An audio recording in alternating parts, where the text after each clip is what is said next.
Hey there, it's Val. Welcome to my channel. Today I'm going to set up a custom cover for the bullet journal that I'll be using in 2024. So for this setup, I had the cover for an old assignment notebook lying around, which I decided to repurpose because we always love reusing things, and a piece of scrap cardboard lying around, I'm not going to throw it away. I am going to make something from it. I literally at this point am hoarding cardboard, and I have 2 drawers full of cardboard and scrap paper. So that's where I picked this old journal cover from.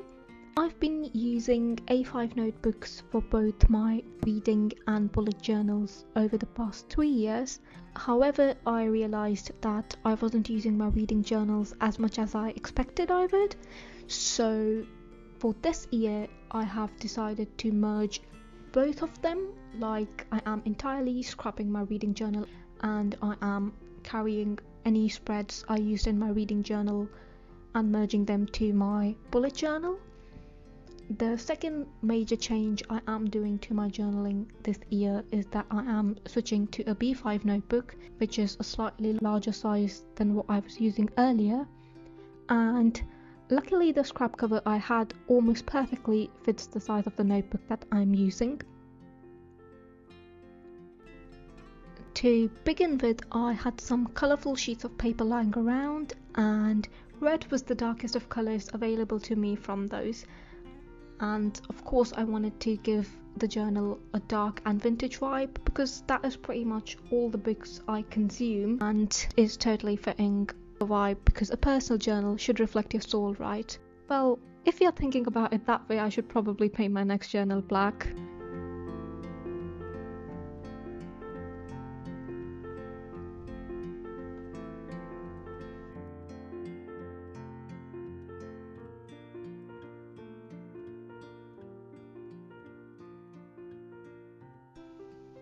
Once I had the paper glued to the cover, I glued the notebook inside the journal cover, and I obviously left it to dry, and I put a heavy weight on top of it, which in my case happened to be my course books.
Then I attached my design to the cover using some washi tape to secure it in place.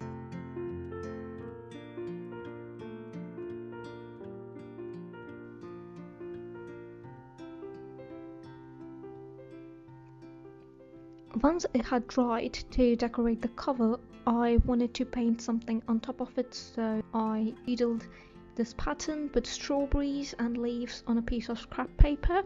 Then I traced the design on the cover so I would know where to paint without directly drawing on the cover, because with this paper I did not want to risk drawing directly on top of it and messing up. And then of course I painted over the traced lines with golden, which took me way more time than I had anticipated it would.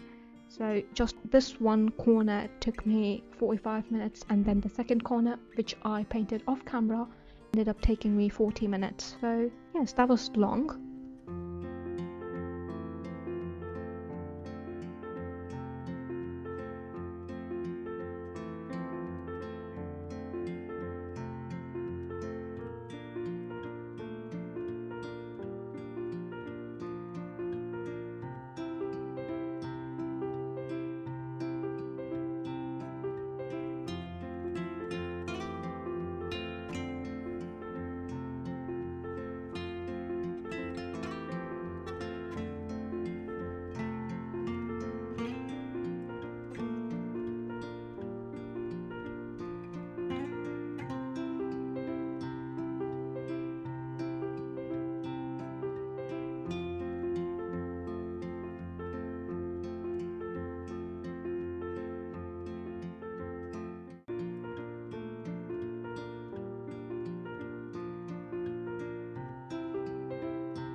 Once the paint had dried, I ended up coating the entire journal with a thin layer of varnish because obviously we want it to be nice and secure and shiny. This is how the journal turned out. I really like it. I think it ended up matching the vibe I was going for, though I'll probably make my next one even darker. I can't wait to use it and share the rest of my journal setups with you.